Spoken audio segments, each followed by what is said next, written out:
الشيطان الرجيم نعم وياما نعم ndeɗo simore نعم ɗi jippi ko adi jabgol Allah Seydina Umar نعم ene jeeya e jabgol sababuji jabgol Seydina Umar Allah نعم ndeɗo simore ayde ɗe ko 150 نعم e ɗiɗi نعم walla 4 tan نعم aya woni e mayre ko Makka kayre fof nde jippi نعم so wana noon نعم fasbir ala ma yaquluna wiyama ɗum wona Makka نعم bismillahi ko inde Allah نعم arrahmani ko inde Allah نعم arrahimi ko inde Allah نعم Allahu a'lamu bi muradihi bi zalika ko Allah andi muyande mum e ɗeɗo karfeje نعم wonde ɗaha ko karfeje tajƴe نعم ko Allah tabaraka wa ta'ala hertori andude ɗum نعم ko firata ko won konngol wi inna ɗaha ismun min asma'i rasulillahi sallallahu alayhi wa sallam نعم won konngol wi ɗaha ko inde e inde nelaɗo Allah sallallahu alaihi wa sallam husifa minhu harfu nida'i bi ma'na نعم ya طه asluhu نعم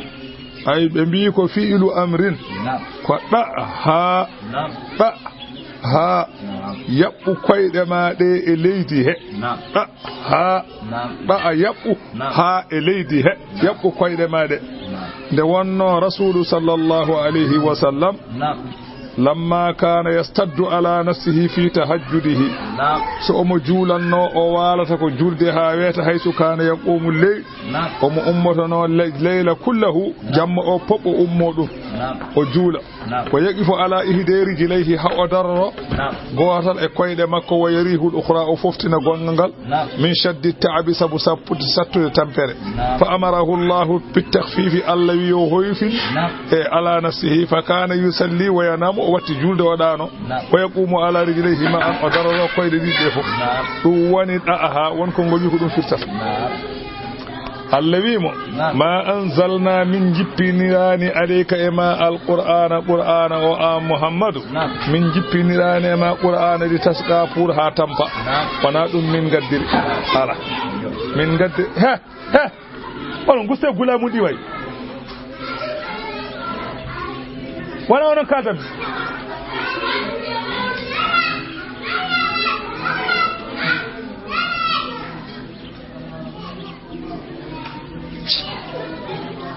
illa tadhkiratan so wana min jippinir qur'ana o ko ciftinirgol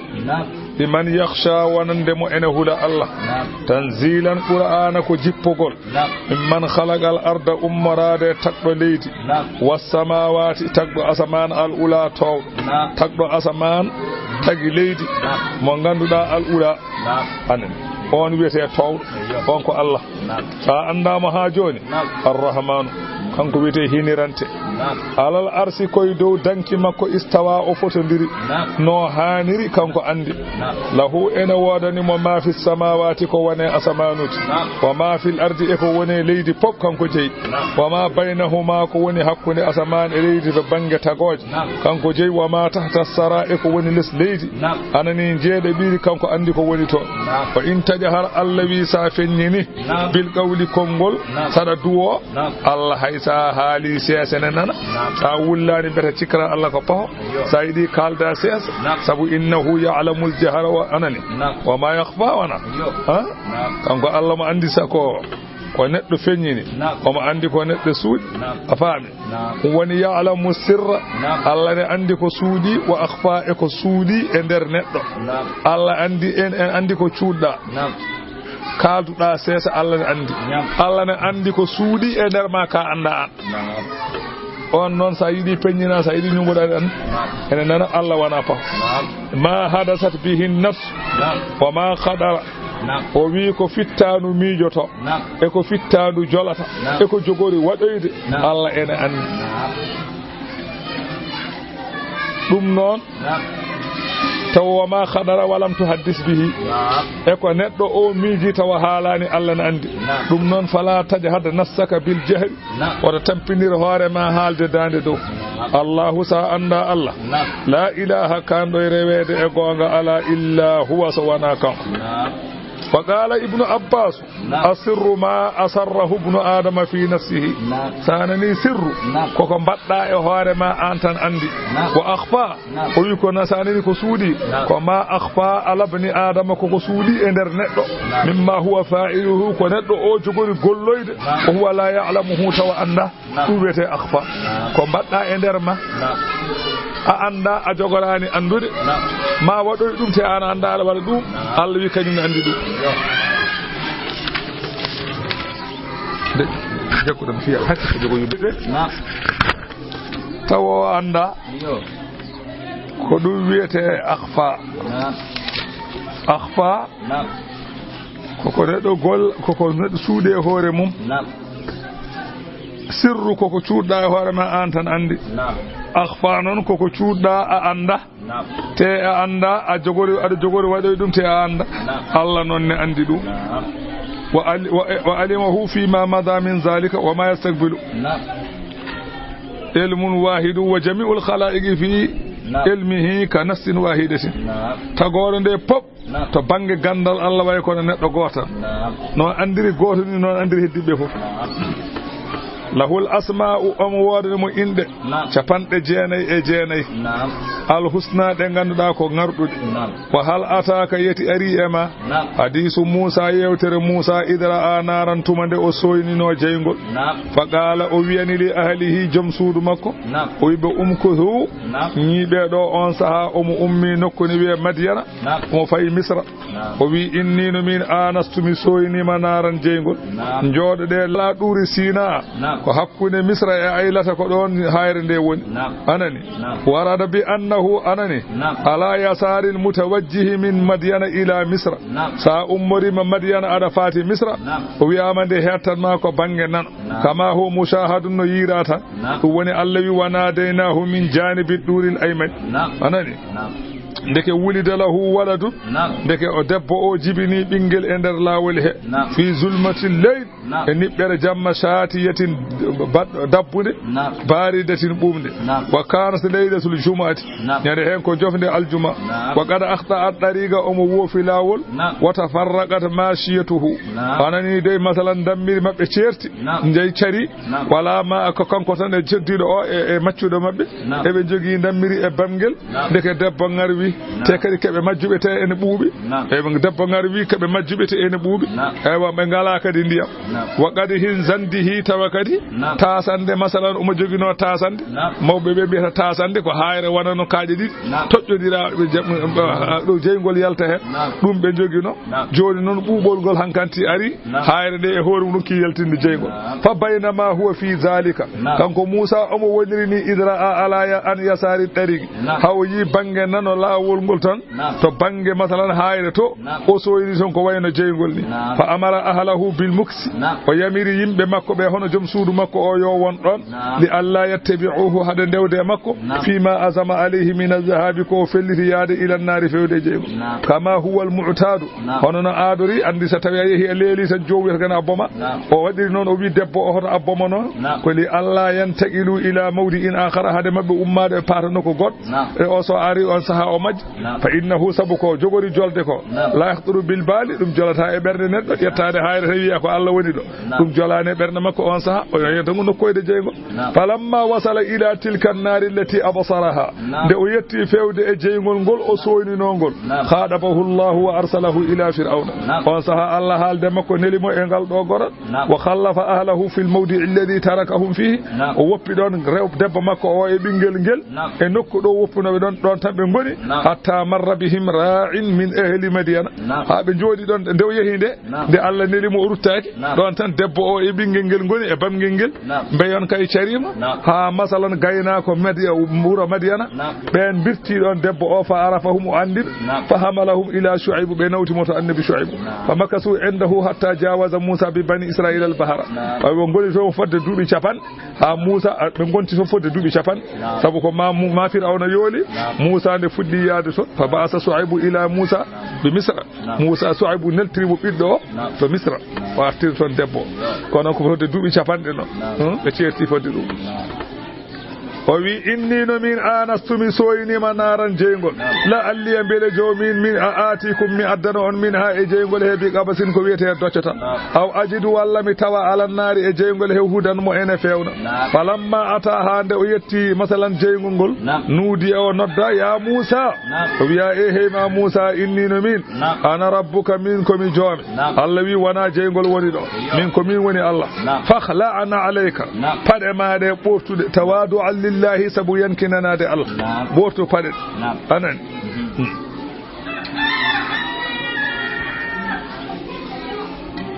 wiyama noon omo haalda e Allah wonani haala Allah e dendagal gueɗe ɗe pop kanko fof wone nande haala Allah bang yo bang sawtu Allah woni arde makko wiyama hatta anna kulla jarihatin minhu kanat uznan kala tergal gongal e makko kanko Musa ene waɗi nofru ene heeɗo haala Allah wona noppi men ɗiɗo tan ko kala tergal gongal e makko nofru fuɗi he omo heeɗo haala Allah Allahu akbar nanaddema tan o wi tawasum wa min samma kana salafu yadufuna bil ka'bati hufatu ko ɗum woni sababu woni jiyaɓe Allah ɓennuɓe so enen bangotono suudu kaaba ɓornata ko paɗe woni Allah wi fakhla ana alayka sabu ɗum min nungu wa qila umira bi khal'ihima li najasatihima won wiɓe ala Allah wiri yo ɓottu paɗe ɗe ko paɗe ɗe ɗe laaɓani li annahuma kana min jildi himarin mayyitin sabu paɗe ɗe ko nguru babba jibba lam yuddu bak taw kadi ñobbaka wa ruwiya annahu khala'ahuma wiyama o ɓooti paɗe ɗe wa alqahuma khalfal wadi o weddi paɗe ɗe caggal cangol ɗe taccoy woni Allah wi fakhla'na alayka ɓorto paɗe ma innaka na an Musa bil wadi al muqaddas aday caangol labbinagol duwanningol wiyete caangol ngol ko duwan wiyete Allah wi wa ana ikhtartuka min no mbodo subo ma e yimbe ma walla wa anna ikhtarnak minen emin cubo ma e yimbe ma wa ana ikhtartuka min mbodo subo ma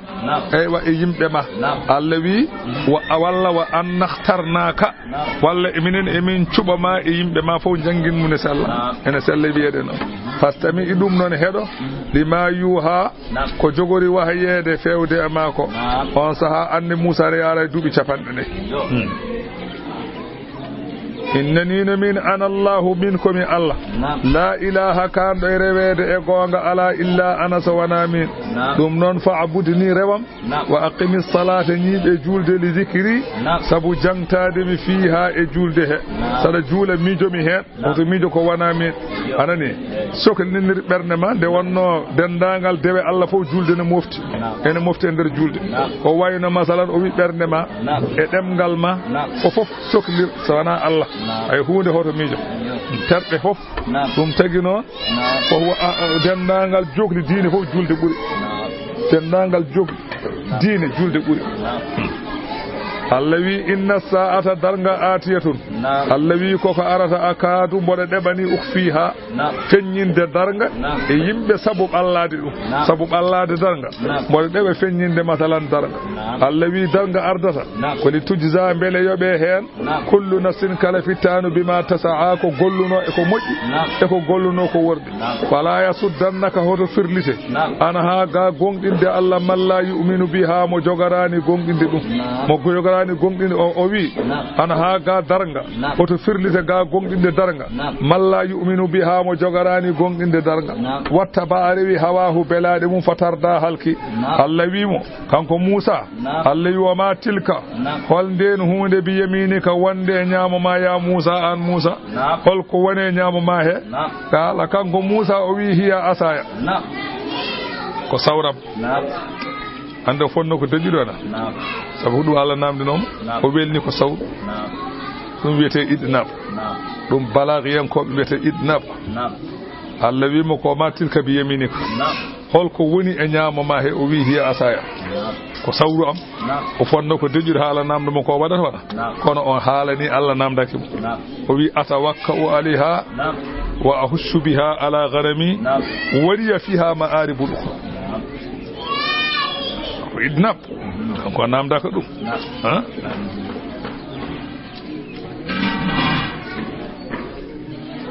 o wi atawakka umbodo tuggo alayha e mayru so mboɗo yaha mboɗo tuggo hen wa ahussu mboɗo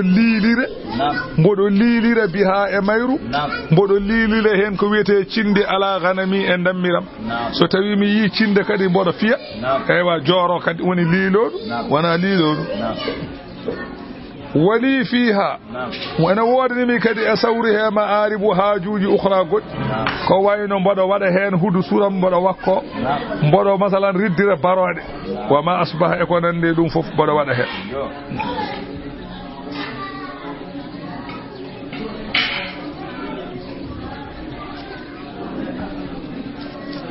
nani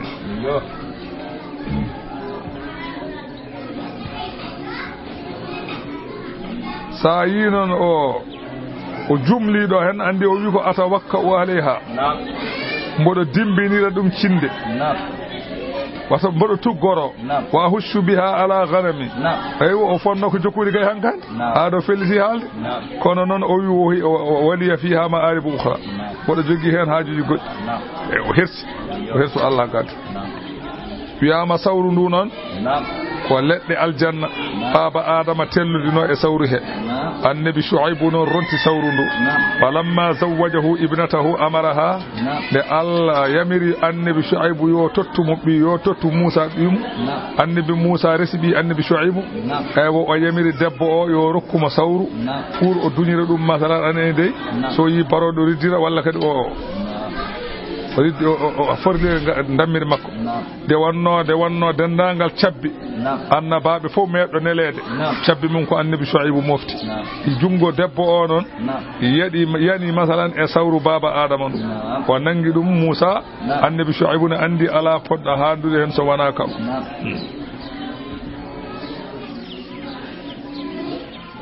faami de mi woliya fiha ma'aribu ko wiyamani kanko annabi Musa wa kana tumashihi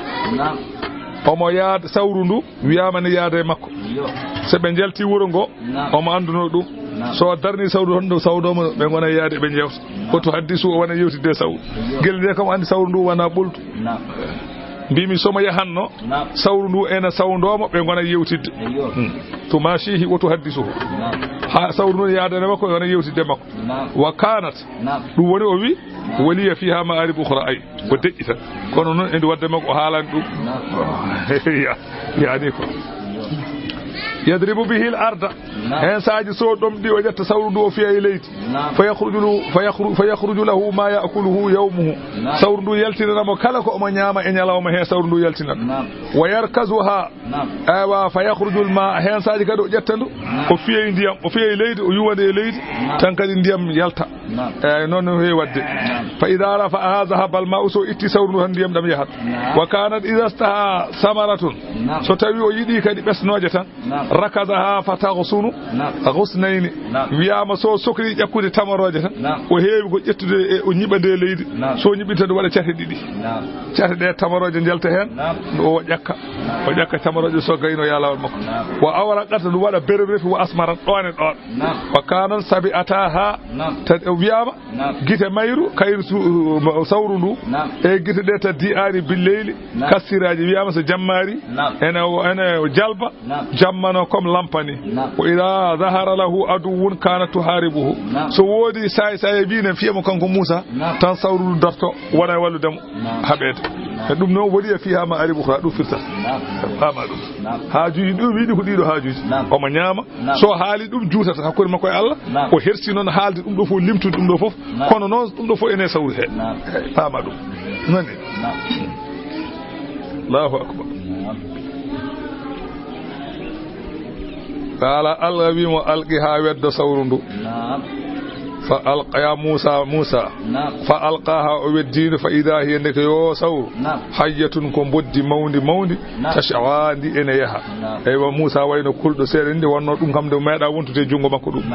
على فوقو يا نميرو تبانج فسنجاج كنت تبانج وند برودي كم وماذا يدو نميرو دم نون الله ويرمو يو ود سورندو pour أنك سوير فيراونا سند وانتو يمبرو دواسو هولت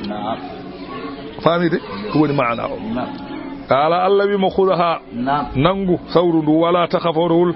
sani'iduha allawi min duttu sawrundu sirataha mbadi mayru al ula arwaniru nandu wano adanni bi siratiha al ula ko sirataha tan ko bi maana bi siratiha asbu min al khafid al ula no mbaadi ni wano ni adandi ni wano ni non tan di watata fa adkhala yadahu o jetti jungo makko annani fi famiha e hunu ko sawrudu fa adada asandu wonti sawru wa tabayyana anna mawda al idkhal o andi non do annani jungo ngoko ko don woni masalan mawdi o maskiha do nanganno e wa andi hankati ko don hankati so yoyi bange goddo pour o wasa dum woni wa ara zalika sayyid Musa aywa Allah holli Musa aywa dedo gede li Allah hade Musa jantoyaade idan qalabat hayyatun anani de lada fir'auna so ndu wonti boddito fir'auna pour o wasa hulde ko dum tan wajiri dum Allah wi mo wadde mum tappu yadaka jungoma wadde mum tappu yadaka jungoma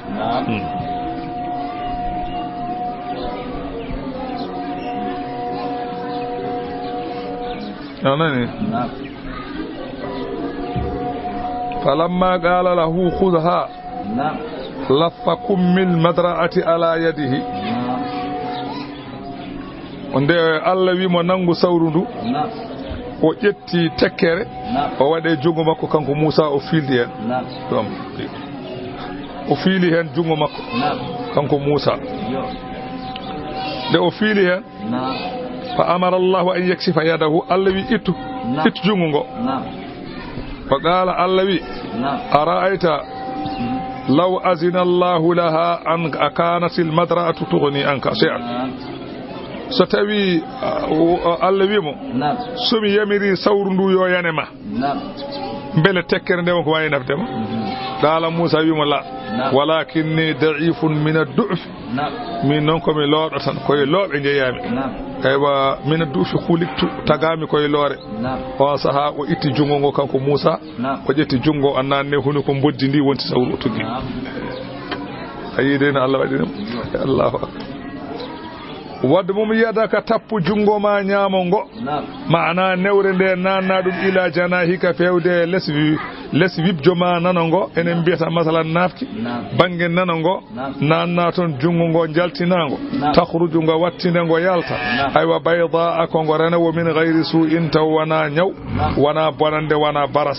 ayatan Allah wi dum do kadi ukhra ayatan ukhra ko hawninde wonde jaltina e sawrundu Allah wi min badirni ko linuriyaka bele min kollirma dum sa wadoyi dum kollirma dum do min ayatina e kawnide amen al kubra mawde wonde ko dalilu ko min nelma Allah wi mo ida haba few fokkit ila fir'auna fewtu fir'auna e kala mo wondi innahu fir'auna daga fir'auna hankanti bewi yewti kaddi tawde wi ko Allah hankanti burti روي أن الله قال لموسى عليه السلام الذي موسى اسمع كلامي هدو حالم ككالن تمامك واحفظ وصيتي رين وصيا من جوغل وصيا دمو وان دلك برسالتي يادو ان للمغال فانك بعيني غندا اداي داران دي ام وسمعي اداي ننير دي ام وان معك يدي غندا سمبم ان وندي اما ونصري بللم ان وندما واني من البسوك مي بورني ما جبتا weste min suldani e laamu am tastakmilu ada timminoro bi izzati biha e u al quwwata sembe fi amrika al halima ab asuka min nelma ila khalqin da'ifin fewde tagolongo min khalqi atagam badara ni'mati o bonni nema am mo nemin no momi o murti wa amina makri o holima hodo am wa gharratu dunya aduna homtimo hatta jahada haqqi ha o yeddi al halam wa ankara rububiyyati o yeddi alliyen kewalam o wi mi wana Allah أقسم من وادري بعزتي تدنغلم لولا الحجة التي وضعت بيني وبين خلقي سنة وانا حجة من بني حق نمي تغمغو والله لبدست به بأسة جباري ممي جولة مكانكو فرعون جولة دندرين ولكن كواني أهانا علي وهي دا أمدو وسقد من عيني وفكي ما دارن دي أم فبلغه رسالتي يتمنى لنغل نلما منغل وادعه إلى عبادتي ندومو يورم وحزره نقمتي رينتين ما لفت أم وقل له قولا qawlan layyinan ko lamdo ko say sa are makko haal ko newi la yaltarru hoto homtoro bi libasi dunya bonateri aduna fa inna nasiyatahu halam biyamo cincinji makko biyadi woni koy jungam biyamo la yadrifu o darata wala ta nafasu o fofat jettimo nangimo kanko Musa e nder ndiyam he Fir'auna wona tebbade mo ha boy o nangi waare Fir'auna riidi do Fir'auna riidi do non ay wam Fir'auna wi ne waramo e hakkunde batu fo riidi son biyanno ko Allah so riidi hakkunde batu ne hersini o riidi hakkunde batu yimbe fo ne ndara ay wa masalan Fir'auna no wi alisa go waramo debbo wi ala e odo anda haydara ko cukalel tan mo ganduda wawa sendude bol tamaroje e bol julbe jeygol o ko cukalel o addi bol jeygol badde julbe bodeje o addi tamaroje bodeje o joggini sara Musa wadni jungel mo hocci tamaroje Jibril filtidi jungo Musa yene julbe jeygol de itti julbe wedde hono dum woni demgal ngal tekki dum fami dum woni sababu demgal ngal ko takkide ko dum wi Allah wahalul ugdatan firtanan fimde min lisani e demgalam yafqahu bele be paamoya qawli kongolam so bada halanabe demgal takkungal so halini wa yimba sa fam dum Allah itanam bel so mi halni be paam waja'al wat li wanandemi waziran ko ballo e ko neldami ko mina hali taw koy bandam en woli on Haruna o gorko walla baldi nata fuddanami ha fe anani Haruna o gorko akhi minyam o mbele asdud walla usdud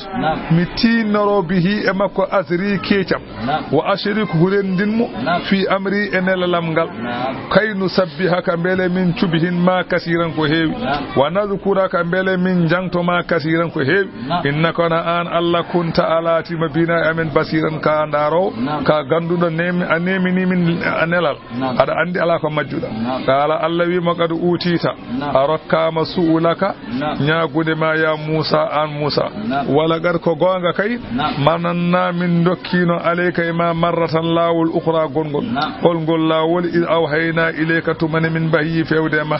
aywa e doyngol anani de walla min longin ma aywa masalan sahane jibina da aywa min ila ummika min bahi fewde yumma o hulino hade Fir'auna wardema min longinimo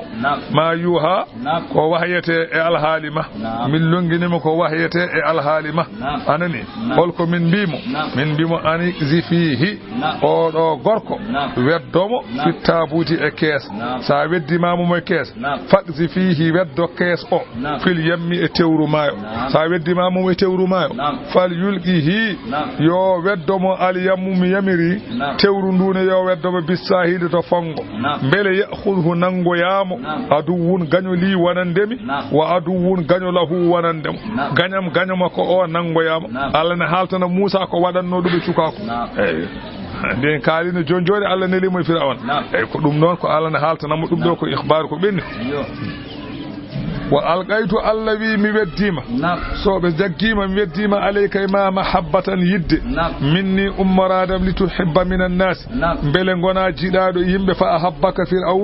fir'auna yidma wa kullu man ra'aka kala jiddo ma kadi yinma mi itti bayre mi weddima e ma fir'auna ma yide kala jiddo ma kadi ma yide wan sa Allah wadi nyawni ne do bayra wali tusna bele ni heda ala ayni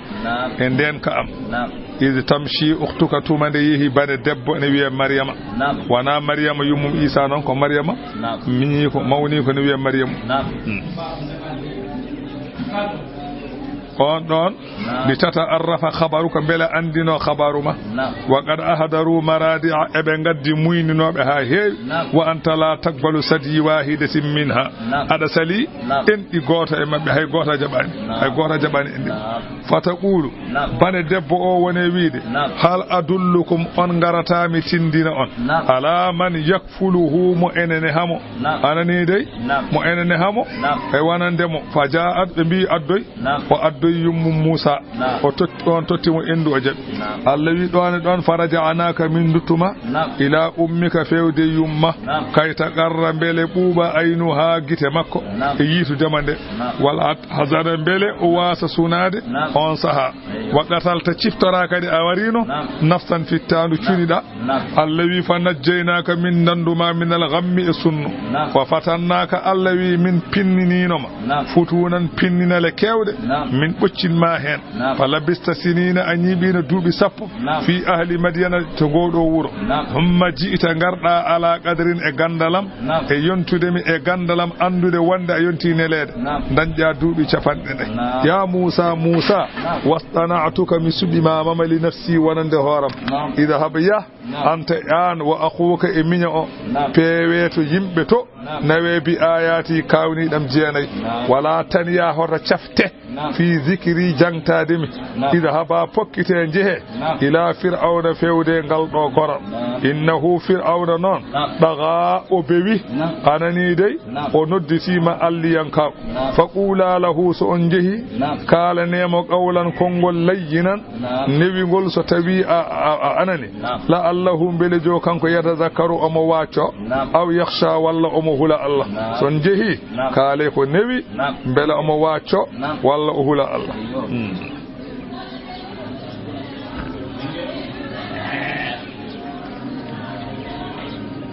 yamano de kanko Musa nde o haalani Allah nde omo yidi miñi ko o nele yaade e makko don Allah hunci wirgallo miñiraado on nani haala kano naniri ni kanko Musa lakinna Musa sami'a min Allah bila wasidati Musa kanyu nani koy Allah nantino wa ala Haruna non nani koy Allah kono ko Jibrilu wa hada ahsanu ma yuqalu dum buri muddude kala ken haale hen to bange halaka issaji di kew en heewi hala kono ngodo issa buri fewde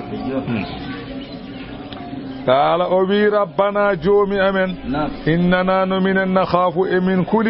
أن يفرض فانتت علينا أمن أنني دي أمن كل هذا ما كويا تشاد أمن ويوم لفت من أو أن يدغى ولا أبوا إدو أمن مونكينو قال الله بما لا تخافا وتقول إنني نمن معكما بدو وندي أمن بل لم أسمع بدو هدوكو حاله وأرام بدو يكو غلط فأتياه غاري أمكو سنجتي مفقولا بيه إننا من الرسول ربك منكم من لا بجوم فأرسل معنا نل وندد من بني إسرائيل تتم من بني إسرائيل في الشام ولا تعذبهم وتلفت ووب أنا ندي كل لجن تابين دي ونو كان فرعون وملجنا إنه يم مثلا بني إسرائيل اللي جاي متودي كوين أصد بولي أن أصد بويلي أن ما هتاج أن دم لتدود أن أمرنا النبي أي وقد جئناك بآية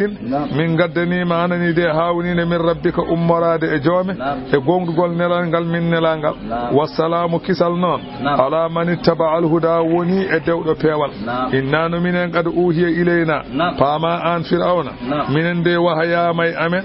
annal azaba wonde lepte ala man kazzaba waddima on pennudo wata walla runkiti gali manago be ngare makko be kaali kaado hal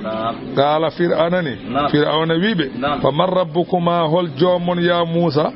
jomon mo noddudon mi fewde mo min kam mi anda Allah goddo no wodi ko wana min aywa Allah mo biido yemi noto o wodi on faman rabbukuma ya Musa ne halana Musa wimu rabbuna joomi amen alladhi ko on aada kull shay'in dokkudo kala hunde yo hunde tago mum aywa anani de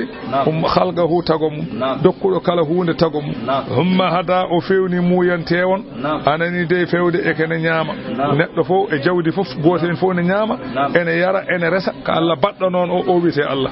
o gala fir'aun wi fama balul qurunil ula hol ko woni alhaali leƴƴi gadinodi di ko ene yimbe annabi nuh yimbe annabi hud e yimbe annabi lud yimbe annabi salih be ndende wi no jalangeji ben hol alhaali mum qala Musa jaabi mo wi mo ilmuha gandal andude alhaali mabbe ene reena inda rabbi to jomam fi kitabin nanata lawhul mahfuz nyande yawmal qiyamati mabbe jobe dum la ya dillu wirnata ko rabbi jomam kala hunde yo hunde wala yansa jomam yejjita haydara Allah non sa anda dum alladhi ko on ja'ala lakumul arda badande on leydi ndi mahadan ko berteteri wasalaka o newnani lakum wadande on fiha e leydi he sugulan ko wete laat wa anzala o jippini minas samai ummade asaman ma an ko wete tobo Allah non jippini aya garo o qala ta'ala allawi tatmi man tamiman lima wasafahu bihi Musa ko Musa haalani mon Allah way Musa ne timmini haalaka Musa wi aywa haalde se non ko makkanabe ko hayso ko makkanabe kalde se aywa Allah haaltantuno ko nelaado Allah non ko Musa haaldino yimbe mum Allah non joni ene wata hen gongu goddum ene haaltana beedo makkanabe Allah wi jippindo mo wi jippini tobo Allah wi min jippini tobo go fa akhrajna bihi azwajan min jaltiniri sabu tobo go fasongaji min nabatin pudi shatta di ganda ko certudi mbadiji anan kala ken nyaame min gaddi hen masalan Allah wi kulu nyaame wara aw ngayne an amakum nemoraji mon ngayne hen kadi ndurne hen nemoraji mon inna fi dhalika wana dedo gede kala la ayatin ko dalillaji li ulinna ha warande jomirabe haqillaji minha Allah wi koy leydi he ewa khalaqnakum min tagi on onon bibbe adam koy fa jami'ul khalqi dendangal tagungo pop aywa taga so wana adama to khuliqu min al ardi taga koy leydi ko bi wasidatin wa hadha ahadu qawlan wa qila kullu insanin khuliqa min turabin bila wasidatin won kongol wi ko dal haqiqo o ko wiya ko kala neddo taga koy leydi li anna kullu nutfatin waqa'at fi rahim sabu kala tobbere yande ranga debbo ya'khudhuhu al malaku malaika tebboto tobbere de anandi al muwakkalu biha shay'an anani de malaika mo ganduda aywa bakkilaado e tobbere de o on malaika nangat min turabin e leydi al makani leydi yudfanu fi nokkudo neddo o jogori ubbede do malaika jikkaton leydi fayazaruhu ala nutfati malaika itta leydi ni fulle tobbere de dum ada wawi ubbede do wana do ada daña ba Allah wi ya ubbedo don ka gubbete don to wana basal addantuma ubbede don wana ronkere addantuma ubbede don ubbirte da don tan ko hoddiru heddi non koko wiyete ko Cheikh Lamine Dungo o wi ko ma neddo wada hoddirde fele so wi'ama so neddo wadi hoddire fele tak ala pelletede ko gongano neddo kay mo wadani hoddiro ala walla won bawdo wadde ko ala hoddiro ko ma mbada hoddiro peleda ay de taanu ha fado may gabu mo jogi artirobe oron kay bandi ko en waabe artirde mo nan ton bibbe makko waabe artirde mo nan ton kono non Allah jabay o artata kono Allah sago feleno way sayo ko arta sabu artumbe kanko burdumen won artirabe kanko burdumen jogaade sulda no artir omo jogi sehilabe waabe artirde omo jogi almube nan ton waabe artirde omo jogi bibbe nan ton waabe artirde kono arta ko boy wana jodi dum non neddo wawa wadde hen hunde ala sago ton ubbete heddi non so ubbama fele sabi be kala hoddiro be fata wande e ko gonga fata wande kon non jeen kadi hoddir dejjen kadi ko sen dejjen kalta hedana ha e sen dejji hoddiro ala kalten wal ha bete wujjude wana hoddir kono ala sago kala jom fi amari ngerdi dum kay ko kono hoddiro kay wanda war kay hoddiro kono ma jaay ha dum tan adani nalde kono non wana allawi minha koy leydi he khalaqnakum min tagi'un wa fiha koy mayri nu'idukum min dutara on son gubbam wa minha koy mayri nukhrijukum min jogo yaltiniri on saha ummital taratan lawol ukhra gongol on tagino so maydo mayi almudo wiya jettu leydi laabi tati ko minha khalaqnakum o waday mayde he o fiha nu'idukum o tuute ko waday mayde he wa minha nukhrijukum taratan ukhra kada waday mayde he non wiata wana non sare ko biata wade bismillah allawi walaqad araynahu wallahi min kulli fir'auna ayatina kawnida min kullaha kanji jeenay fof kono fa kazzaba o fenni o wi ko bilew wa aba o sali anani taala o wi kanko fir'auna o wi ajitana an Musa a ara amen e tukhrijna bele jaltina min ardina e leydi amen gona lam dum jidda jaltinira min leydi bi sihri ka bilew ma ya Musa fala nati yannaka wallahi ma min gaddana bi sihrin bilew mislihi yuru bilew mangu waj'al wat baynana hakuna amen wa baynaka hakuna ma maw'idan fodore bada kalane bawda artudo min gadda bilew e badden ganya la nukhlifu taw min lundota ko nahnu minen wala anta taw annaka da lundota ko jeewen makanan nokku suwan poddo e bangeji he jeewen nokku poddo mbaden ton ganya woni bi makanin suwan bi makanin suwan Musa wi ala Musa wi maw'idukum joni mbiɗon ko mi haal nyalawma fodore mon yawmu zinati ko nyalawma feeto mon dendo tan o ko on nyalawma gaña o waɗata eyo wa an yuhshara an-nas yimɓe ɓe ndendinte duhan hedde beetawe yimɓe ɓe fof ndenda fatawalla fir'auna runkiti on kan wone fewjude fa jamaa o rendini kaydahu jomiraɓe peeje makko to bangi wileɓe wawɓe bilew an kan o dewindire mum ɓe kaldine ɓe mbaɗata summa ata fodore nde yonti eɓe ɓe ngari allahum Musa wiɓe kamɓe wileɓe keɓe capanɗe jeeɗiɗo e ɗiɗo goto en fof ne jogui ɓoggi e cabbi Musa wiɓe waylakum jalle bone mon la taftaru oto pefinoɗe alallahi Allah kadiban fenade alzamakumullahu lwayla koni Allah ñimne moɗon halkare faami alzamakumullahu lwayla walla alzamakumullahu waylan ɗum woni jangguinne woodi wiyo waylal li kulli ko ɗum woni sababu o waylal li kulli ko ilzamu waylan ilzamu itta o heddi waylal o sella mbiya waylal li kulli humazatin paama wonko itta ɗon ko fiile fayil yalti heddi waylan o sa yeehi to wuldu buuna omo toon haala ɗum ko woni ɗum ɗo tan waylakum bi maana alzamakumullahu lwayla ay ilzamu waylan faami faama ɗum sa nani ne jangi noon nde ƴamba sa wiide ñawni paama kono mbiɗa ni ko noon mbiɗa kanko kono wi no wi ala ko mbaɗa makko ɗum woni noon waylakum jalle pone mon la taftaru hoto pefinuɗe alallahi Allah kadiban fenade fa yusihitakum walla fa yasahatakum e jangguin meɗen fa yusihitakum halka on Allah halkira on bi azabin lepte ummarade e muɗum walla fa yasahatakum o halka on bi azabin e lette waqada khaba perti maniftara on pepindiɗo fenade e Allah Allah wi fatanaza'u ɓe poɗodiri kamɓe a fir'auna en amrahum fiya ko mabɓe baynahum hakkude mabɓe Musa wa asarru kanko fir'auna e wondiɓe makko ɓe cuuɗi ko wiyete annajwa gundu ɓe ndeeyi galu ɓe mbi e koye mabɓe ɓe mbi inna hazayni selli ha may inna hazayni wana isma inna nden wonata ko la sahirani wana khabar inna hazayni la sahirani inna hazani la sahirani wana sifa ɓeɗo ɗiɗo wana badal faami inna hazani la sahirani hazani o ko ɓeɗo ɗiɗo la sahirani ɓeɗo ɗiɗo ko wileɓe wone naato hade sago o masirta kono ɓe masirta ni ko so tawi joni noon a wi inna hazayni ay hazayni wona ismu inna la sahir wona khabar makko ewi ala ko ɓuri ɗum fewde jangin abi Umar anani Abu Umar jangirta noon wona Abu Umar gallal mami noon ko Abu Umar yuridani ɓe muuyi an yukhrijakum kode ɓe jaltinta on min ardikum e leydi mon ɓe jiɗi yaltinirde on ko bi sihrihima mbilew maɓɓe ɓe yadhaba ɓe jaata bi dariqatikum e lawol mon almuhla mbi Musa ikhtar suɓo imma an tulgiya ma a weddima sawru ma gila premier wo imma an nakuna walla minen min laato awwala minen goni arawandiɓe man algamo ene weddo min beddoɗa gila pour wewle min beddo Allah wi Musa o so weddo ɗaccuɓe beddo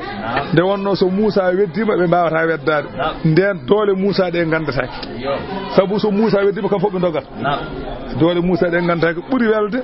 koɓe beddo ha para jowo yimɓe jiya gato leeje ɗe ɓe mbaɗi ɗe way hulɓinade ni yimɓe fof mbi woyi heeli o kay gañama borama on saha Musa weddo kañum gaño nden ɓuurata yodde saɗa sippira e neɗɗo fanima ɗum yani kay ala fayida koma cippiron kay kolla ɗum doole holluma doole liɓa ɗum wiya kan wayi ɗum kono mo paɗa ferguiti yani on ka andata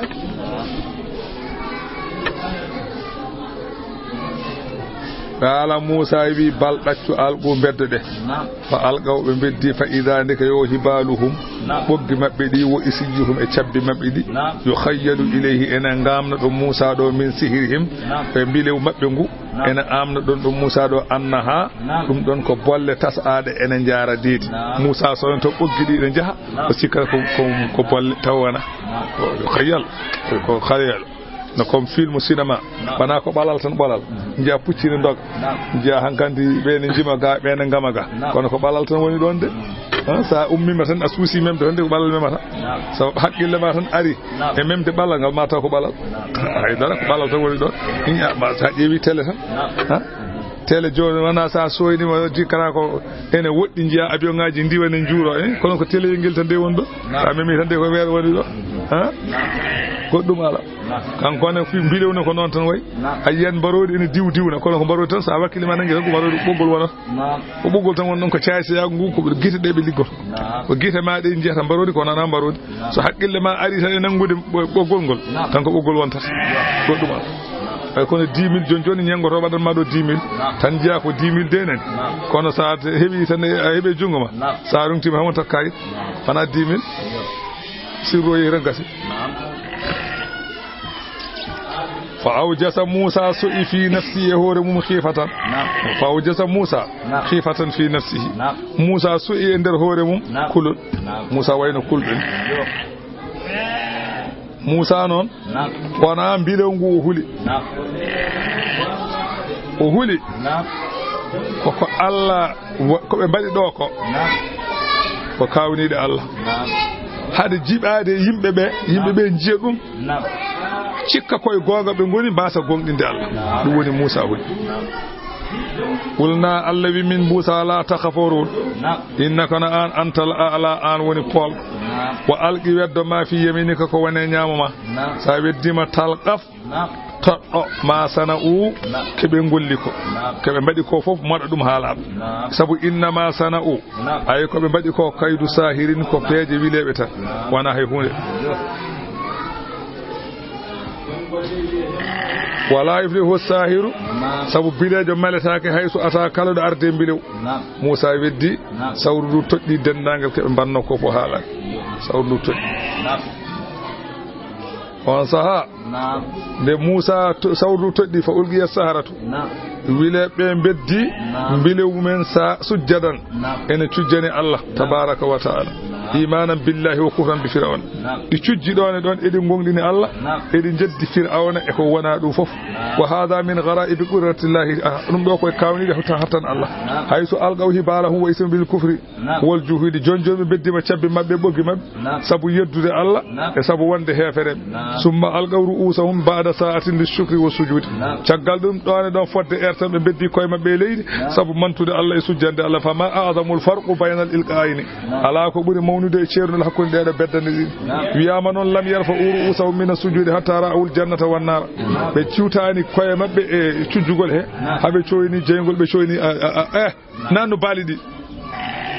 haɓe coyni jeygol ɓe coyni aljanna ɓe ji goto mo fo yi jeygol e guite mum ɗo cujji ɗo yi aljanna e guite mum yi e drapeauji ne mbeyo yi piscinaji ne doga ɓesnoje ne beddo ɓesnoje e leydi wasawaba ɓe jii mbarjitare wal iqabi wa ra'aw manazilahum fil janna ɓe jii galleji mabɓe hal janna goo fof inde mum winda hen ɗoɓe cujji ɗo ɓe cuura cuggirade ɗum tagi noon kamɓe ne qaalu ɓe mbi amanna bi rabbi haruna wa musa ɓe mbi minen min gonɗini jeyɗo haruna e musa o qala firawna a bon a amantum lahu on gonɗinanmo qabla an azana lakum ko adi jamirtum on ha innahu ndeke kanko la kabirukum kanko woni mawɗo mon jangguinɗo on allazina on allamakum sihra gandinde on bile o ko kanko woni mawɗo mon fala o gaddi annami woni mami taj aydiyakum juuɗe mon wa arjulakum e koyɗe mon min khilafin taw ko ngada beño mi waɗa ɗum ɗon wala usallibannakum mami fet on min anani dey fi juzu'in nakhli e pooɓe tamaroje mi fete on hen wala ta'lamunna ma on gandu ayyuna hol fo e amen beele ko min walla ko Allah Musa en o mo on gandu holi hen asaddu ɓurɗo sattude azaballe to abga hol ɓurɗo duumade lefte mo gandu tawi ko min ɓuuri bonde walla tawi Allah Musa ɓuuri bonde qaalu ɓe mbimo bolle puyde e purjini ɓurɗo bonde neri wimo lannu hiraka min jogorani suɓadema ala ma ja'ana e dow ko ari amen min al bayyinati e dalillaji pengi wonande Musa koye gonga woni walladi min gondiri on fadarana tadɗumin faddi sa yiɗi wat ma anta qadin kala ko baɗata ko ñawata ko gollata ko sa yiɗi golli ɗum ko bolle puyde sabu innama innama taqdi ay gollata ko hadhihi al hayata ad-dunya ko idam do gurnam adun tan goddum ala so min mayita perdi gasi ay ko bawda de fof ko gurnam adun haada so min mayita Allah bawda nan kan innana minan amanna minan kay min gongdini bi rabbina jeyda amen li yaghfir lana bela o yafu min khadayana bakatuji amen wa ma akrahatana alayhi e ko bawnuda min e mum min asiru to bange masalan bilew ko biida min jangu bilew an wawno mi min jangu bilew biida ko min gollu bilew ko an wawni min e min nyaago Allah bela Allah yafu min dum kono an kay do jidda fo ya sabu wallahu Allah khayrun kanko buri muddude mata bange barjitaari so doftama wa abaga kanko buri heddade lefte so wafam qala ta'ala allawi innahu ko woni fi man ya'ti rabbahu on ma are jobu mujriman ene woni bakkotindo no fir'auna ni fa inna lahu jahannama o ene wodum jahannama la yamutu fiha o mayata to no fofto te wala yahya o wurata ngurdam nafajam wa man ya'tihi mu'minan on ma are Allah ene woni juldo kada amila salihata kadi ni golli golle modje farillaji e nafilaji fa ulaika beedo lahum wadi ad-darajatu darajuji al-ulatu jannatu dum ko aljannaji adinin di ganda ko nyibbi tajrine doga min tahta al-ismu ala anharu challi be naati don khalidina kaga nyaawana be tiasal fiha to wa zalika nada al-janna sasa alli jazaa'u woni jobdi man tazakka on labde bakkat wala gar awhayna wallahi min bahima ila musa min bi musa anisri bi ibadi rutnu jiyabe ambe jaahe jamma fa ummudo leydi misra ndi pokkite fadrib lahum wadanbe anani de ay wa dariqan lawul fil bahri mayo yabasan tawa lawul gol ganda ene yora lawul joragol fam tasalama amara bihi kanko musa o rewi ko Allah yamirmo yo war ko wa ay basallahu al arda Allah yurni leydi ndi famarru fiha be ndewi hen Allah wi la takhafu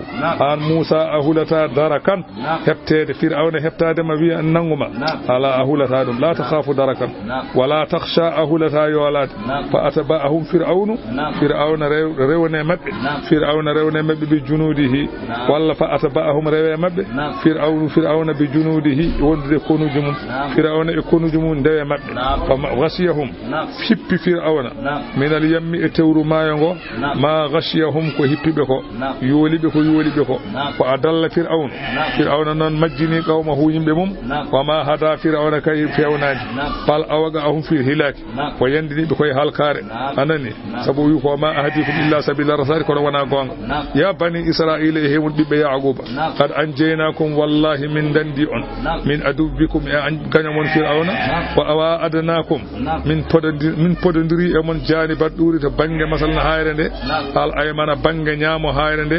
musa pour totte masalan tawreta golla wa nazzalna alaykumul manna min jippini e modon ko wete dobe guudade wasalwa e nyabbe belde min jippini mon dobe guudade e nyabbe belde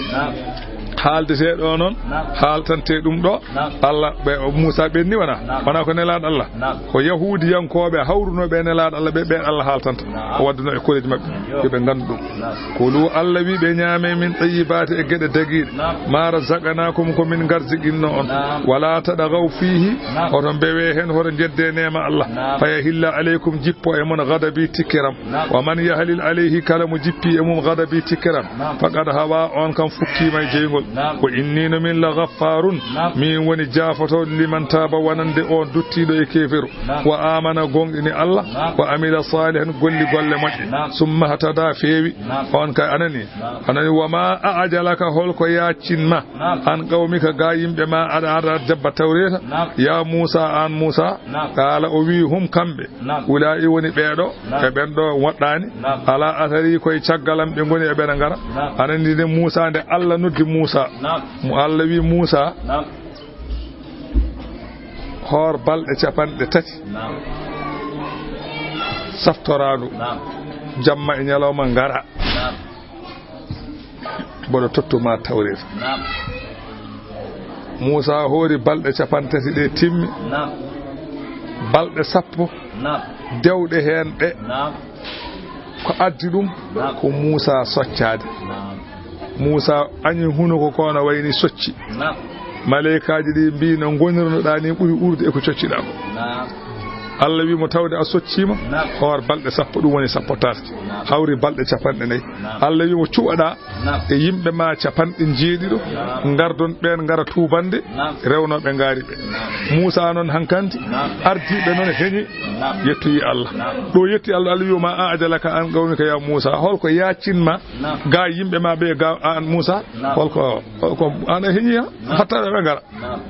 dala Musa wi hum ulai e ben kambe ngoni be do ala athari koy ciagalam to ngoni min godda e bena ayibe kay Allah wa ajiltu Musa wi njaaccorimi ilayka fewde ma rabbi jomam wali tarda bele da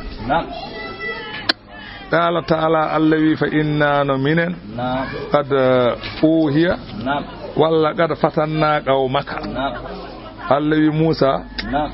min pinnini yimbe ma min baadi ka caggal ne gummida ton kambe fo be ndewi ngaari wa adallahu samiri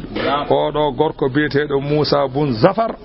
mansubun ila samirata ko leñol wiete samiratu kanko o do Musa non ay o jiiday annabi Musa mo ganduda o anani ko leñol e bani Israil wiete ko gabi ko leñol e bani Israil wiete ko samiratu ha joni e ngol woti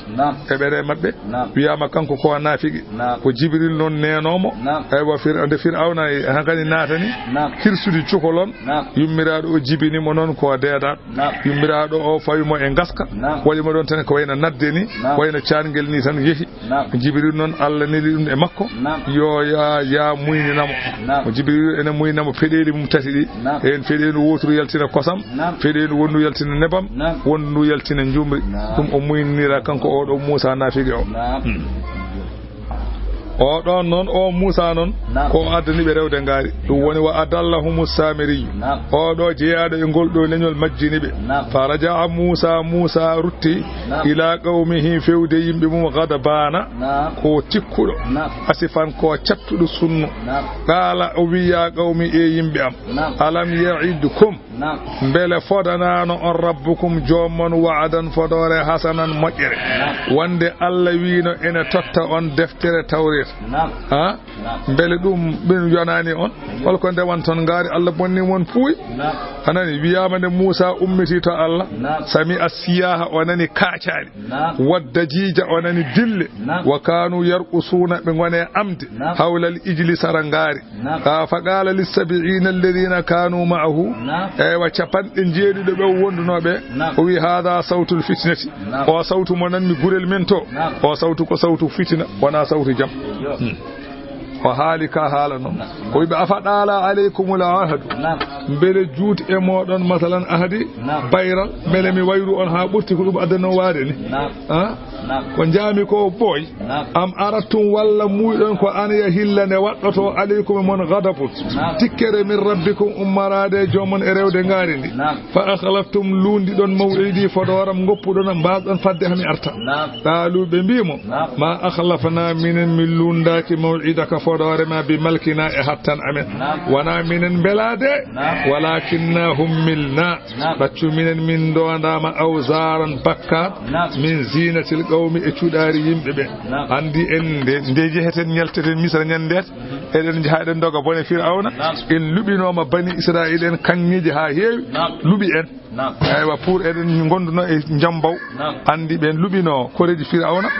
kangeji cakkaaji kange rewbe badata ni tawa ebe jogino yange aywa koreji Fir'auna di lubi ngende Fir'auna gartida non Allah wadi Fir'auna en kisa njoloya kange o hedde juude mabbe jonon de be taccinde e ko Fir'auna en kadi de gonno e nder maayo he maayo ngo weddibe dow tawe maayi aywa kala bannode hen jawel e bannode hen kotenel e bannode kala ko be banno cuudaaje de be bannode fof yimbe Musa ngitti haalaabe goppibe do ngi on saha non de be gofo nana mofti kangi mum Samiri yu non wi gadde kangi ni Musa hinoto yaade Allah kanko Samiriyu Musa Samiri o wi gadde kangeji jogidon be gaddi kangeji di o itti kange makko o mo jogino kanko no watti hen o ƴetti o waɗi ngaari ɓakkere walla waɗi ɗum ngaari kanŋe ɗum woni fa gazafnaha min beddi kanŋe amen o e yamirore Samiriyu min beddi kanŋe amen o e jeygol fa kadhalika no min beddori ni alqa Samiriyu Samiriyu ko jogino ko non weddori ko cuuɗari ndi jogino ndi e leykal kal o nanguno e holsere Jibrilu puccu Jibrilu o leykal o itti hen kalɗon leykal o nde o fewni ngaari ndi ha pari kalɗon leykal o waɗi ɗum e kine ngaari nde o fewni tan ngaari waɗi tew e ƴiƴa woni hunde on saha andani woni Allah wi fa akhraja lahum o yaltinani ɓe ijilan ngaari tafandi jasadan bandi tew e ƴiƴam lahu enen wodani ngaari ndi khuwarun ko wiyete kuunali fa qalu Samiri e rewɓe mum jaɓanɓe ɗum ɓe mbi hada ilahukum ɗum ɗo ko Allah moɗon wo ilahu Musa ɗum ɗo woni deweteɗo Musa fa nasiya Musa kay yejjiti dewete ɗum wiɗi ƴeewoya Allah makko nan qala ta'ala Allah wi Allah bonni mon puuy afala yarawna beele ɓe jiyani an ko woni fi la yarji'u ngaari ndi ruttani ilayhim fewde mabɓe qawlan konngol wala yamliku lahum darran ngaari ndi joganaki ɓe ko wiyete lor wala nafa an joganaki ɓe ko wiyete nafoore holno ɓe jogitorto ɗum ko Allah ko wawa ittude caɗele wawa addude nafoore ɗum ne wona Allah wala gar qala lahum Harun Allah wi wallahi haalanino ɓe Haruna min qablu ko adi Musa artude Haruna wi ɓe ya qawmi e yimɓam innama futintum bihi ay ɗeɗo gueɗe koɗe gueɗe ɗe jarri boro ɗon kon jarri boraɓe ɗum tan gande ɗum ɗo de kon jarribaɓe ɗum innama futintum ay ko jarri boro ɗon bihi ko gel ɗo gayel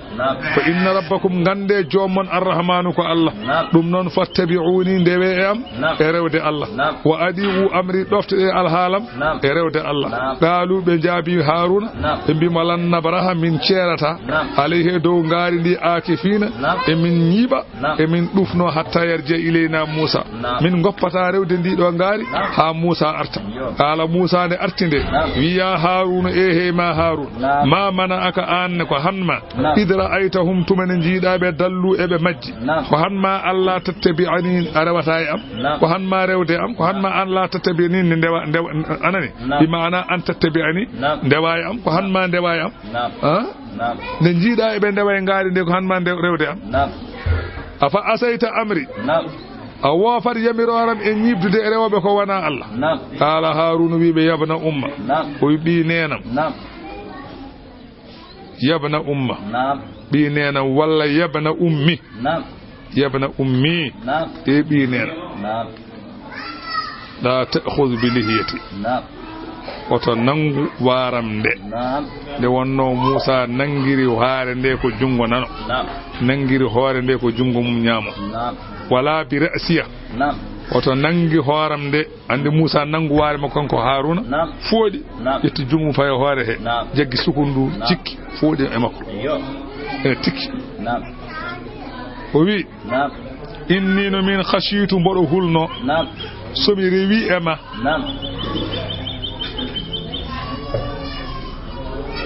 somi rewi e ma ɓe ndewani ngaari ndi ndewata am somi rewino e ma ɓe ndewani ngaari ndi ndewata e am mboɗo huli noon sa artoyi an taqula ne mbiyata farrakta an a serndi bayna bani Israila hakkude bani Israila ɗum kul noon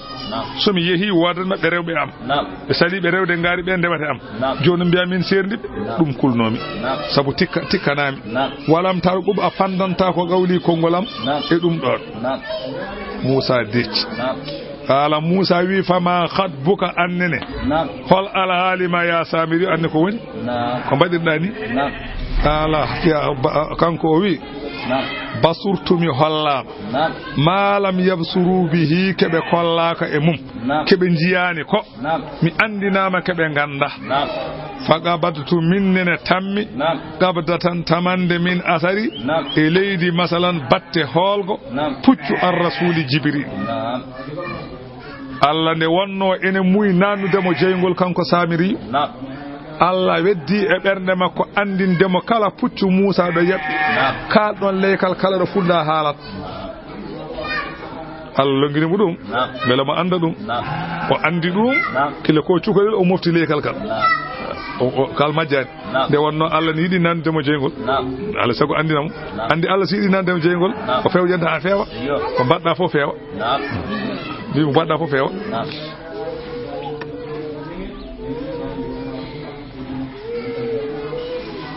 oyi fana basutu ha beddimi masalan ley kalkal e ngaari ndi aha ƴettumi ley kalkal beddimi e ngaari tafani ndi wa kadhalika ko ni de sawwalat li suɗiririmi nafsi fittanam ni de fittanam waɗi أفهم وألقى فيها أن آخذ قبضة من تراب ما ذكر أيوة الله ودي إبرنا مكو يو الله ودي إبرنا يومي نانغو تماند إليدي يفتش كالانغو وألقيها على ما لا روح له وودو على روح ونندو يسير له روحا كان واتند جوغو روح ورأيت قومك طلبوا منك مي كدي يمبه ما بي ان دبه ما ان تجعل لهم إلها نبدان تابع الله فحدثني نفسي في التانم يوتني من أن يكون ذلك العجل إلهه في التانو يوتني من ديو أن غاري يوونتو الله مبه بني دum tawadi waddi dum goddum ala qala Musa o wi Samiri fadhhab ya ummo don fa inna laka ne wadan ma fil hayati en gurnam kaddi ko ngurata anta qula de biyata kala coyni don biya laani mi sasa hoto ballum kaddi ngurnam ma kala mo coynida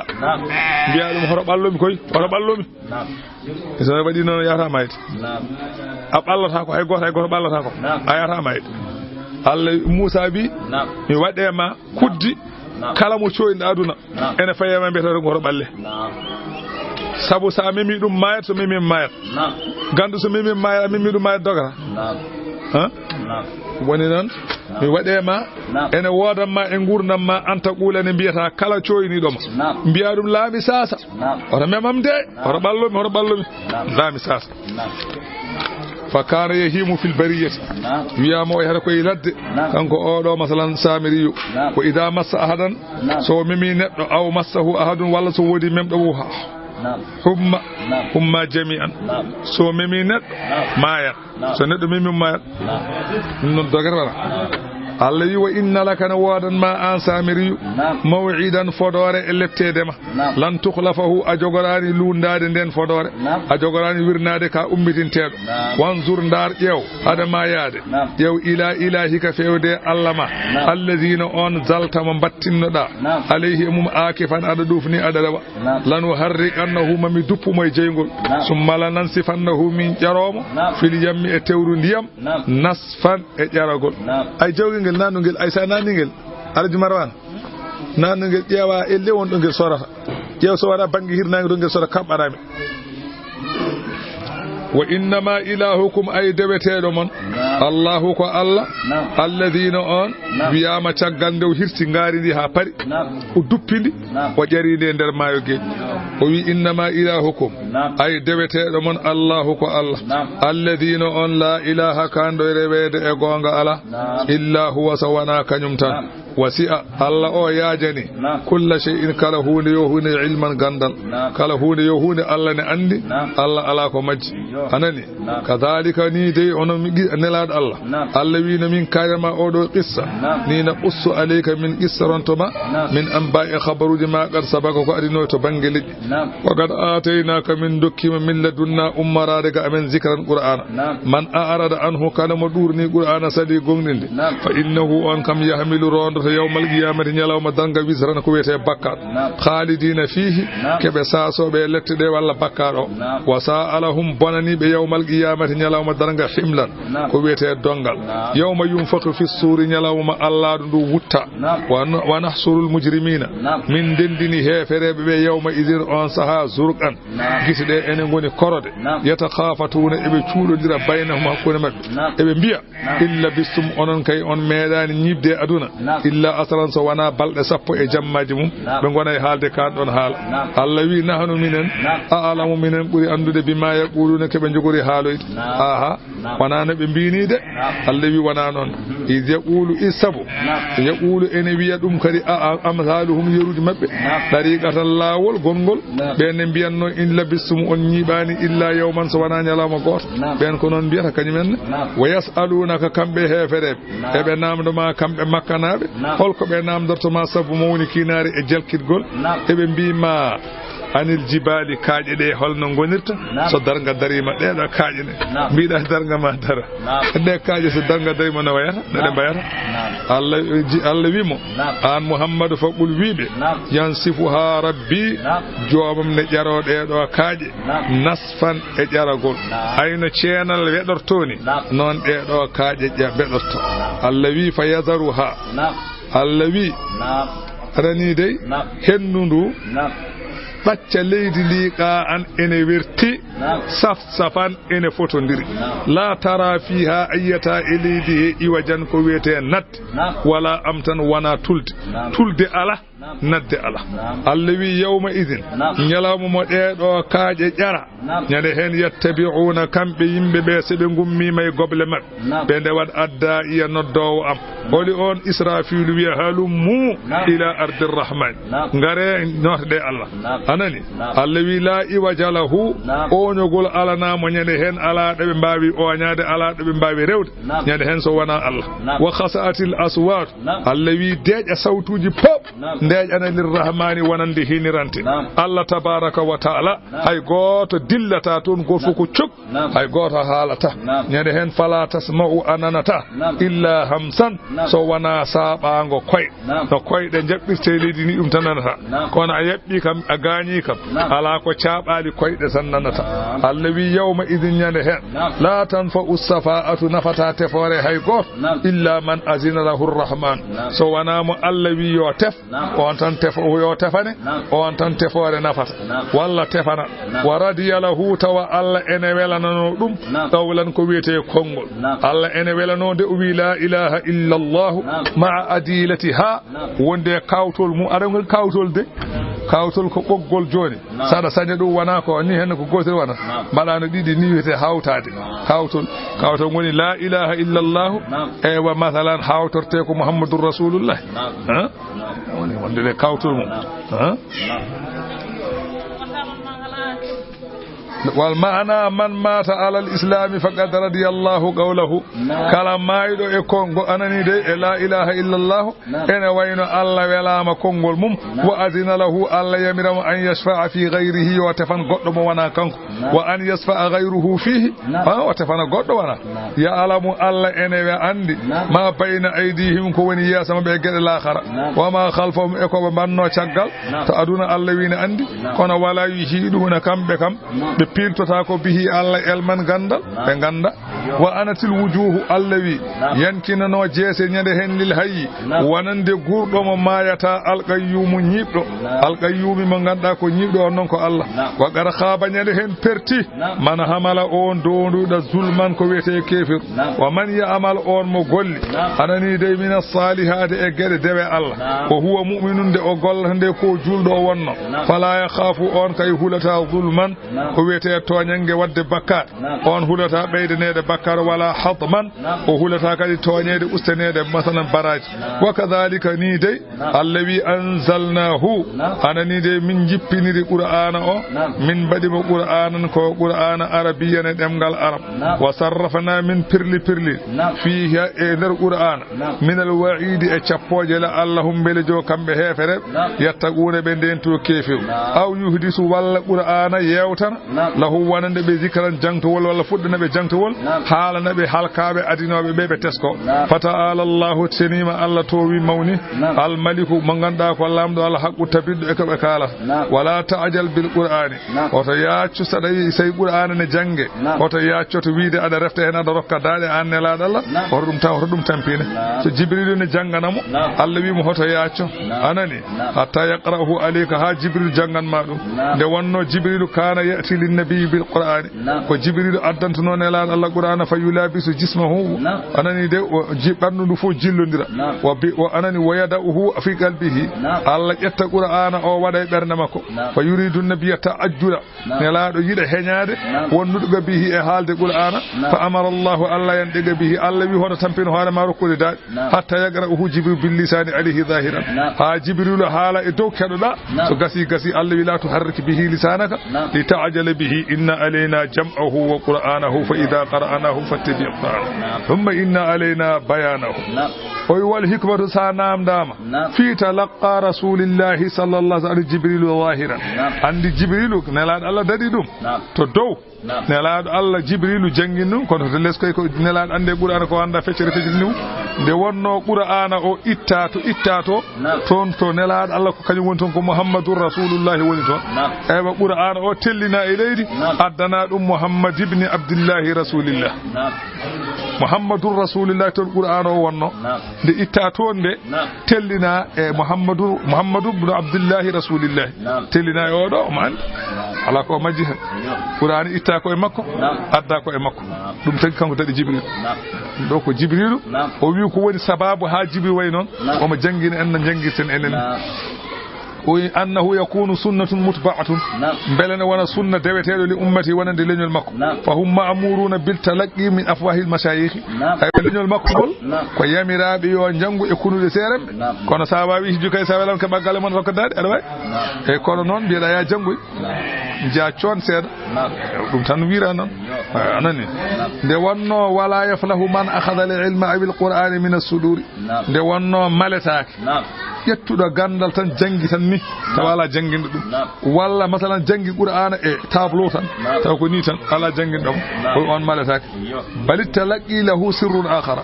janginede de ene wadi sirru goddo demgal ceerno rewde hen keddande won sirru woni hen kono so wanano dum kay wa hebde wuro mon tan ada jeewa hijjuma janga hijja ha bawa tan pata e vil ala jangina hoorema Allah wimo wala ta'jal hoto yaacho fil qur'ani e jangude qur'ana min qabli ko adi an yugda ilayka de gasnate fewde ma wahyuhu wahyum ko adi de Jibril halata hoto refti hen wa qul bi rabbi jawmam zidni ilman baydanam gandal qur'ana fa kullama anzala alayhi shay'un minhu zada bihi ilmuhu kala de jippina e makko qur'ana o beydo kadi wawde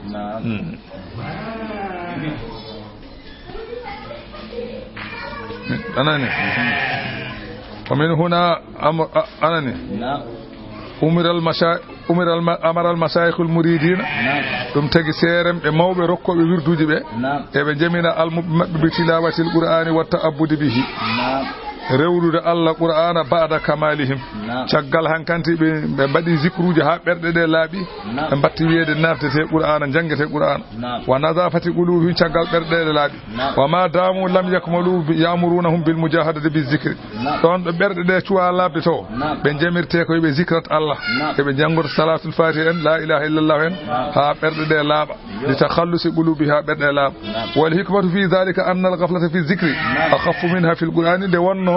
welsungo to bange zikru buri hoy fute to bange bakkar e welsidade Qur'ana lima fil athari sabu hadis goto wi rubba qari in lil Qur'ani wal Qur'anu yal'anuhu heewi jangowo Qur'ana taw Qur'ana ne hodo dum tagi fa ja'al al arifuna tawassulil Qur'ani aywa dariqan o wi andube Allah enen bada jokkorade Qur'ana laabi yujahiduna anfusahum kabay pittari men fi bala yazdanani fi hali yazdadu bi qira'atihim al Qur'an uluman bele be beydoro jangol mabbe Qur'ana be beydoro hen gande wa ma'arif wa akhlaqan jikkuji wa hina idh falaysa tarkumul qira'atu fil mabda'i li kawnihim ghayruhu afdalu minhu ala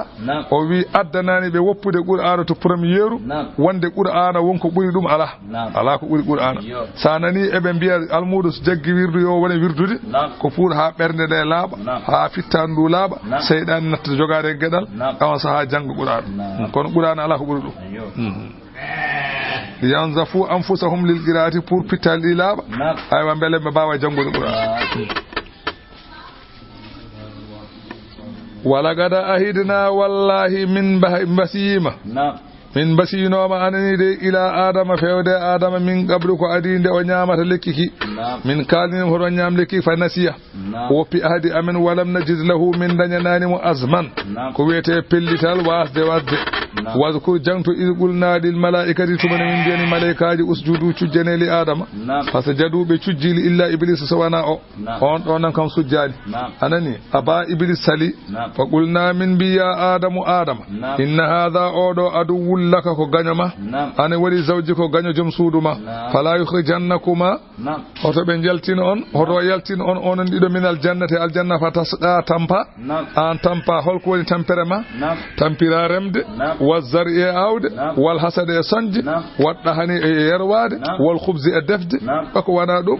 no hoto jalti aljanna de aha odo tampino de wonno aljanna dum fu ala to inna lakane wadan ma alla tajua fiha de a heydata to adi janna wala ta'ara halata wa annaka an la tadma fiha adamdata e aljanna wala tadaha ayata nange fa waswasa ilayhi shaytan soksokini fewde makko kanko baba adam qala shaytan wi iblisa wi ya adam e baba adam hal adulluka arata mi tindinma ala sajratin lekki al khuldi chasal ki ganduda sa nyami ayaltata wa mulkina lamu la yabla mu ganda rappata gasata fa akala baba adam yumma hawa be nyami minha e lekki ki medo hodo be nyam fa badasa feñani lahuma wanandebe sawatuhuma bonam ngarago mabbe awraji mabbe jalti bada figa be natani yakhsifani e be tebita alayhima e mabbe min waraqil jannati e be rewri fi aljanna pour be cuuroro dum wa asa adamu non wofi rabbahu jomum fa gawa baba adamu o wi bewi e nyamde lekkiki summa jatabahu rabbuhu tagal dum non jomma ko labi mo ballini dum hoore makko fataba alayhi alla jabani mo tubu be non gilaw tubani wa hada alla fewni mo e duumade tubde qala allawi ihbida an adama e yumma hawa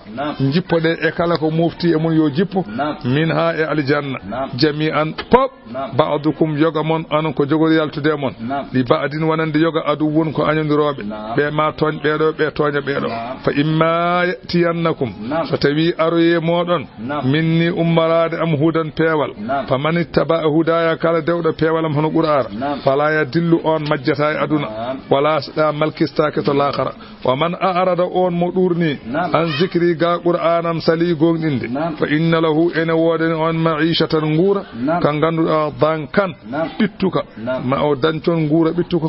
ngura ka wiyama koy gabri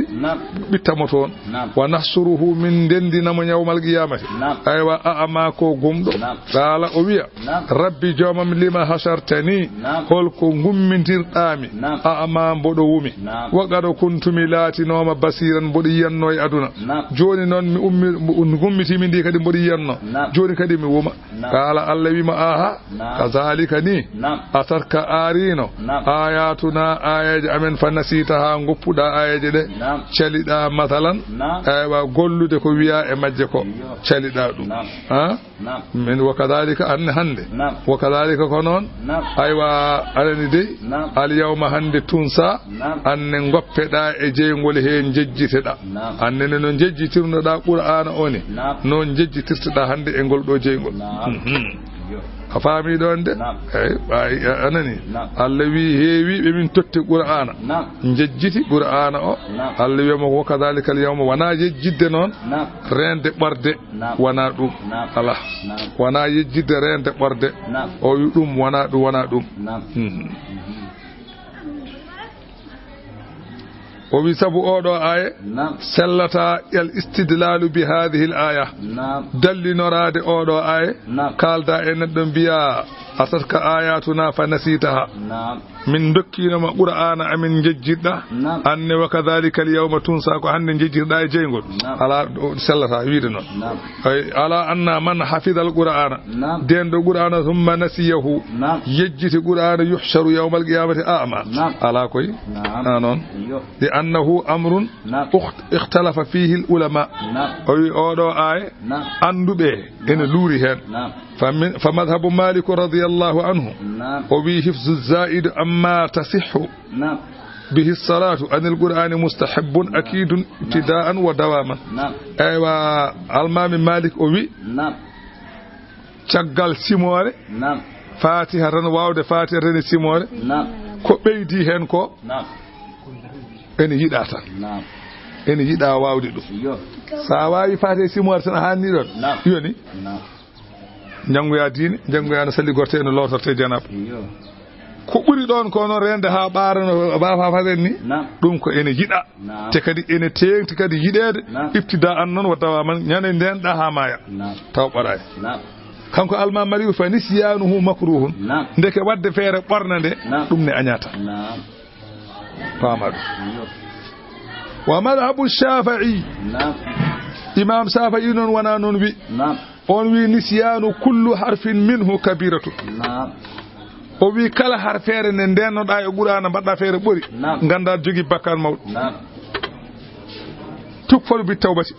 ko ma tubana Allah wor rujuu bil hifzihi mbaɗa feere nafda ndenta idi ene rendo hisbaji nogas wi tampi dali waɗa feere hisbaji ɓora o wi kala hen harfu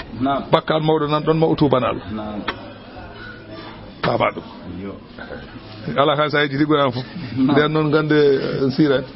sabu ono fof woni won ndenno hisba sappo ɓe ndeno nogas ɓorini hande hay hunde Abdou Diallo fo mi yiɗi ren ɗum ɓorni jeehi Souleymane mbaɗe feere poti ko so guiɗo e moon mayde ngerɗi fof so yeehi toon feere mum bonat oy a waɗa feere gartira ha laaɓa kanko safa ƴi ko noon wi almamali o wi kene aña tan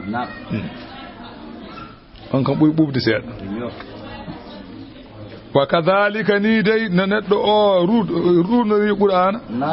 ni Allah wi najzi min joɓirta man asrafa on dewɗo ko wona Allah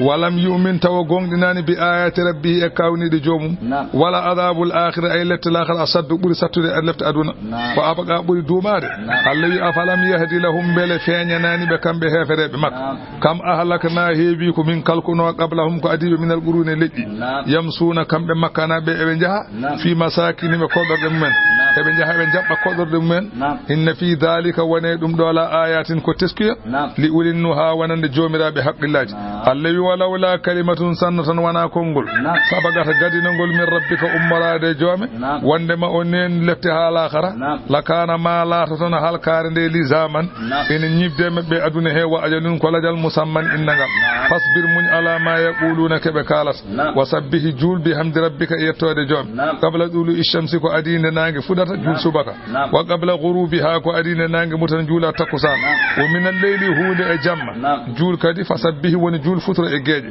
wa atrafan naheri dagandeji nyalama juula woni tu subar la allaka bele jo an tarda ada wele bima tuuda min thawabi ko jogoɗa rokkoyede baraji wala ta muddanna aynayka an muhammadu ay wa hoto fotu gite ma ila ma matta'ana bihi fewde ko min dakhmiti azwajan fasongaji ko min minhum e mabbe kambe hefere jawdele aduna min dokkibe de an nelaado Allah hoto fotu gite ma ƴewde ɗum zaharatal hayati dunya ɗum ɗo ko piindi gurdam aduna tan ko cuuɗari mum min mbaɗirni ko li naftinahum fihi beele min pinnina ɓe hen tan wona hay hunde la tanzur bi aynaka ila zaharati dunya hoto dardu gite ma ɗe fewde piindi aduna ragbatan sabu rerɗude wa hadha alkhida alayha muñ e julde kadi la nas'aluka min defanima an nelaɗo Allah rizqan arziginde hoorema min defanima ñamminde goɗɗo Allah wi nahnu minen narzuquka minen garzigintuma wo anani ko minen dokkan ma ko ñamɗa min defanima hay goto wi nahnu mutakallafuna bi rizqika minen defti arzige ma fatafriq lima kullifta bihi an kanti non o wi anani yewan ko ñamiraɗa ko holko mbiyeɗa ya rew Allah ko wala tastaghil bima takallafana laka bihi ko min defanima ko ɗum hoto sohlir ɗum sohlir tan rewde Allah o ruwi annahu sallallahu alaihi wasallam kana ida asaba ahlu baytihi diqun so tawi yimɓe galle makko donki ko ñaami waɗi ñalawma goto ɓe donki koɓe ñaami amarahum bis salati o heewi wiide ɓe ko juule o tala hadhihi al aya o janga aɗo aya wal aqibatu wattande yettade littaqwa woode ni yimɓe ɓe ganduɗa ko hulɓe Allah wa qalu hefere mbi lawla yatina ko hadi muhammadu addana en bi ayatin hawnini min rabbi ummarade joomum Allah wi ɓe ɗay awalam ta'tihim bela arana e mabɓe bayyinatun hujjaji ɓanguɗi ma fi suhufil ula ko wonno e defte adinoɓe kono ɓen penni kalka wona ɓen pennino kalka ɗe kawni ngare mumen onon no so tawi kawniɗe ngare mon on jedditande on kalkele Allah wi walaw anna ahlakanahum wonno min kalkinoɓe bi azabin lette min qablihi ko adi gargol nelaɗo Allah la qalu maɓe mbiyoyanno yawmal qiyamati ɓe mbiya rabbana joomi amen lawla arsalta ilayna ko haɗi nela fewde amen rasulan nelaɗo fa nattabi a beele min ndeɓa ayatika ayaji ma min qabli ko adi an nazilla nde min koyata e yawmal qiyamati wa nahza min daña gacce min koyne fi jahannama e jeygol jahannam kul wiɓe kullun minen e mon fof mutarabbisun ko min fandiɓe ko jogori ken minene emin pandi ko jogori arde amen ononne kon fandiɓe ko jogori arde mon ɗum noon fatarabbasu pande ɗe pasata alamuna ma on gandoy yawmal qiyamati man ashabu siradi holi on jeyɗo lawol asawiyi poccigol wa man hitada mo on gandu holi on pewɗo ummorade e majjere beele ko minen walla ko onon mo on gandu ɗum sadakallahu ɗajo